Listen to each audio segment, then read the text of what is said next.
আলাইকুম, সবাই কেমন আছেন? আশা করি ভালো আছেন। তো প্রায় সময় টিকটকে দেখি খুব আপুরা টিকটকে লাঞ্চের মেনু শেয়ার করছে বা ডিনারের। তো আমারও ভালো লাগে। তো আজকে হঠাৎ ভাবলাম যে আমিও ট্রাই করে দেখি কেমন লাগে খেতে।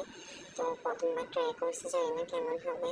তো প্রথমে আমার আজকে মেনুতে আছে সাদা ভাত আর মাছের তরকারি। এটাকে আমাদের এখানে পোয়া মাছ বলে। আমার আম্মু এটাকে ঝাল ঝাল করে রান্না করে টমেটো ছাড়া। খেতে মজা। আপনাদের এখানে কি মাছ বলে জানাবেন।